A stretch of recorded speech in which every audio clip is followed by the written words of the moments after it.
ಪ್ರಕೃತಿಯ ಹಸಿರ ಸೆರಗಿನಲ್ಲಿ ಹುದುಗಿರುವ ಪುರಾತನ ದೇವಾಲಯ. ಕಾಲಗರ್ಭದಲ್ಲಿ ಅಡಗಿದ್ದ ದೇವಾಲಯಕ್ಕೆ ಜೀರ್ಣೋದ್ಧಾರದ ಸಂಕಲ್ಪ. ಆರೂಢ ಪ್ರಶ್ನೆಯಲ್ಲಿ ಬಯಲಾಯಿತು ಕ್ಷೇತ್ರ ಮಹಿಮೆ. ಹಾಗಾದ್ರೆ ಯಾವುದು ಈ ಹೊಸ ದೈವ ಸನ್ನಿಧಿ? ಈ ವರದಿ ನೋಡಿ.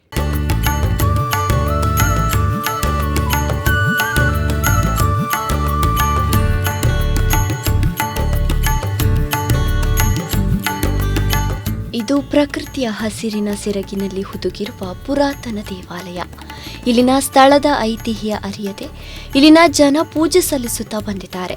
ಆದರೆ ಅಜೀರ್ಣಾವಸ್ಥೆಗೆ ತಲುಪಿದ ದೇವಾಲಯವನ್ನ ಜೀರ್ಣೋದ್ಧಾರ ಮಾಡಬೇಕು ಎನ್ನುವ ಸಂಕಲ್ಪದೊಂದಿಗೆ ಸ್ಥಳೀಯರು ಹೊರಟಾಗ ಜಾಗದ ಮಹಿಮೆ ಆರೂಢ ಪ್ರಶ್ನೆಯ ಮೂಲಕ ಹೊರಬಿದ್ದಿದೆ. ಈ ಹಿಂದೆ ಕೇವಲ ಈ ವ್ಯಾಪ್ತಿಗೆ ಸೇರಿದ ದೇವಾಲಯ ಎಂದು ತಿಳಿದಿದ್ದ ಸ್ಥಳೀಯರಿಗೆ ಅಚ್ಚರಿಯ ವಿಚಾರಗಳನ್ನು ಕೇಳಿ ಮೂಕ ವಿಸ್ಮಿತರಾಗುವಂತೆ ಮಾಡಿದೆ. ಹೌದು, ಉಡುಪಿ ಜಿಲ್ಲೆಯ ಕುಂದಾಪುರ ತಾಲೂಕಿನ ಅಜ್ರಿ ಗ್ರಾಮ ಪಂಚಾಯತ್ ವ್ಯಾಪ್ತಿಯ ಬಾಂಡ್ಯದಲ್ಲಿರುವ ಚಕ್ರಾ ನದಿ ತಟದ ಪುರಾತನ ಶ್ರೀ ಲಕ್ಷ್ಮೀ ವೆಂಕಟರಮಣ ದೇವಸ್ಥಾನದ ಜೀರ್ಣೋದ್ಧಾರದ ಕಾರ್ಯದ ಹಿನ್ನೆಲೆ ಅಚ್ಚರಿಯ ಸಂಗತಿಗಳು ಬೆಳಕಿಗೆ ಬಂದಿದೆ. ದೇವಸ್ಥಾನದ ಸಮೀಪ ಹರಿಯುವ ಚಕ್ರಾ ನದಿಯಲ್ಲಿ ಆಂಜನೇಯನ ಕೆತ್ತನೆ ಇರುವ ಬಂಡೆ ಪತ್ತೆಯಾಗಿದೆ. ಗೌಡ ಸಾರಸ್ವತ ಬ್ರಾಹ್ಮಣ ಸಮುದಾಯಕ್ಕೆ ಸೇರಿದ ಈ ದೇವಸ್ಥಾನವು ನೂರಾರು ವರ್ಷಗಳ ಇತಿಹಾಸವನ್ನು ಹೊಂದಿದೆ. ಹಿಂದೆ ನಿರಂತರವಾಗಿ ಪೂಜೆಗಳು ನಡೀತಾ ಇದ್ರು. ಕೆಲವು ವರ್ಷಗಳ ಕಾಲ ನಿರ್ಲಕ್ಷ್ಯದಿಂದ ದೇವಸ್ಥಾನ ಜೀರ್ಣಾವಸ್ಥೆ ತಲುಪಿತ್ತು. ಮೂಲ ಕುಟುಂಬಗಳು ಬೇರೆಡೆ ವಲಸೆ ಹೋದ ಹಿನ್ನೆಲೆ ದೇವಸ್ಥಾನ ನಿರ್ಜನವಾಗಿತ್ತು.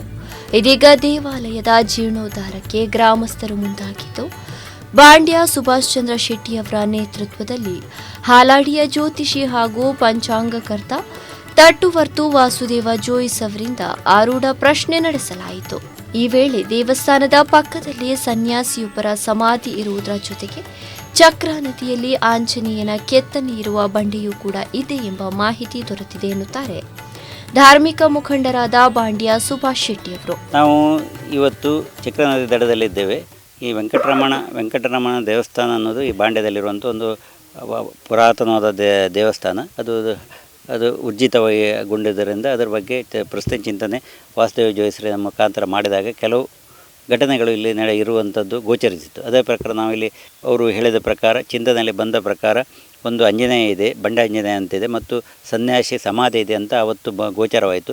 ಅದನ್ನು ನಾವಿಲ್ಲಿ ಹುಡುಕು ಬಂದಾಗ ಇಲ್ಲಿ ತುಂಬ ಕಾಡುಗಳಿತ್ತು. ಅದರಿಂದ ನೋಡಿದಾಗ ನಮಗೆ ಎರಡೂ ಸಿಕ್ಕಿದೆ. ಇನ್ನೊಂದು ಈಶ್ವರ ಪಾರ್ವತಿ ದೇವಸ್ಥಾನ ಇದೆ ಅಂತ ಹೇಳ್ತಾರೆ, ಬಟ್ ಇಷ್ಟವರೆಗೆ ಗೋಚರಿಸಲಿಲ್ಲ.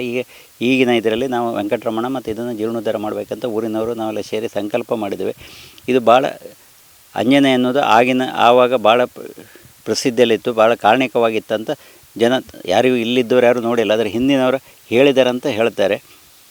ಆವಾಗ ತಿರುಪತಿ ಹೋಗಿ ಬಂದವರು ಇಲ್ಲಿ ಈ ತುಳಸಿ ಕಟ್ಟೆಯಲ್ಲಿ ವಸಂತನ ಸೇವೆ ಮಾಡಿ ಆಮೇಲೆ ಹೊಳೆಯಲ್ಲಿ ಸ್ನಾನ ಮಾಡಿ ಆಂಜನೇಯನ ಪೂಜೆ ಮಾಡ್ತಾರೆ ಅನ್ನೋದು ಒಂದು ಪ್ರಕೃತಿ ಇತ್ತು. ಬಟ್ ಅದು ಎಷ್ಟು ಮಟ್ಟಿಗೆ ಗೊತ್ತಿಲ್ಲ, ನಾವು ನೋಡಿಲ್ಲ. ಹೇಳಿದ ಮಾತಿನ ಒಡಕೆ ಪ್ರಕಾರ ಮಾಡ್ತಿದ್ವಿ. ಇದು ಜೀರ್ಣೋದ್ಧಾರ ಮಾಡಬೇಕಂತ ನಾವು ತೀರ್ಮಾನ ಮಾಡಿಕೊಂಡಿದ್ವಿ.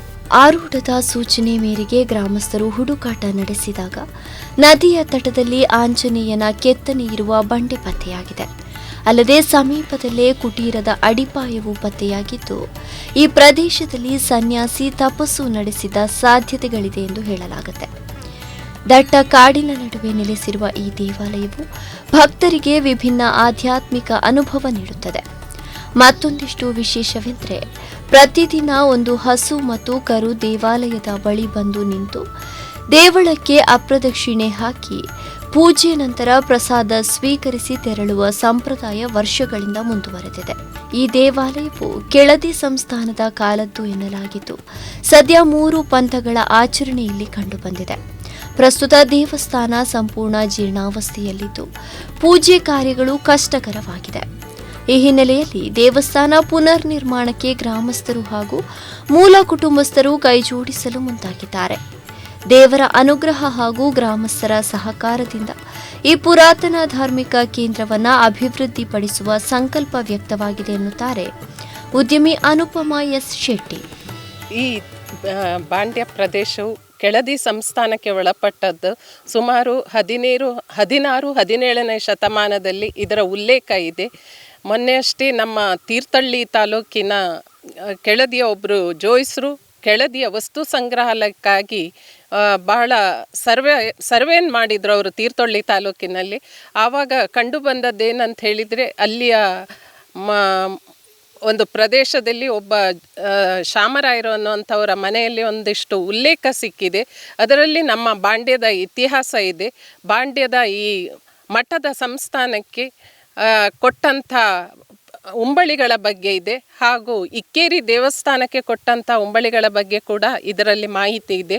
ಆವತ್ತು ಕೆಳದಿಯ ನಂತರ ಬಂದಂಥ 1662 ಭದ್ರಪ್ಪ ನಾಯಕ ಬಹಳ ದೇವಸ್ಥಾನಗಳಿಗೆ ಪೂಜೆ ಪುನಸ್ಕಾರಕ್ಕಾಗಿ ಬಹಳಷ್ಟು ಉಂಬಳಿಗಳನ್ನು ನೀಡಿದ್ದಾನೆ. ಅದರಲ್ಲಿ ನಮ್ಮ ಕೊಲ್ಲೂರು, ಉಡುಪಿ, ಶಂಕರನಾರಾಯಣ ಹಾಗೂ ಉಳಿದ ಇಲ್ಲಿಯ ಸುತ್ತಮುತ್ತಲಿನ ಪ್ರದೇಶಗಳಿಗೆ ಕೂಡ ಕೊಟ್ಟಿದ್ದಾರೆ ಅನ್ನುವಂಥ ಮಾಹಿತಿ ಬಂದಿದೆ. ಅದೇ ರೀತಿಯಲ್ಲಿ ನಾವು ಇವತ್ತು ಅದನ್ನು ತೆಗೆದುಕೊಂಡು ಅದೇ ರೀತಿ ಇವತ್ತು ನಮ್ಮ ದೇವಸ್ಥಾನದ ಪಕ್ಕದಲ್ಲೇ ಸಿಕ್ಕಿದಂಥ 2 ಕಲ್ಲುಗಳ ಶಾಸನ ಕೂಡ ಸಿಕ್ಕಿದೆ. ಅದು ವೈಷ್ಣವ ಮತಕ್ಕೆ ಸಂಬಂಧಪಟ್ಟದ್ದು, ಹಾಗೂ ಇಲ್ಲಿ ತೀರ್ಥಂಕರ ಸಂಪ್ರದಾಯ ಕೂಡ ಇದೆ, ಶೈವದ ಇದೆ. ಹೀಗೆ 3 ಮತಗಳ ಸಂಬಂಧ ಈ ಭೂಮಿಯೊಂದಿಗಿದೆ ಅನ್ನೋದನ್ನು ಇತಿಹಾಸ ಹೇಳ್ತಾ ಇದೆ. ಒಟ್ಟಾರೆಯಾಗಿ ಚಕ್ರಾ ನದಿಯಲ್ಲಿ ಪತ್ತೆಯಾದ ಆಂಜನೇಯ ಬಂಡೆ, ಸನ್ಯಾಸಿ ಸಮಾಧಿ ಹಾಗೂ ಇತಿಹಾಸದ ಸುಳಿವುಗಳು ಈ ದೇವಾಲಯದ ಮಹತ್ವವನ್ನು ಮತ್ತಷ್ಟು ಹೆಚ್ಚಿಸಿದೆ. ರಾಘವೇಂದ್ರ ಬಳ್ಕೂರು, ದೈಜಿವಲ್ 24x7.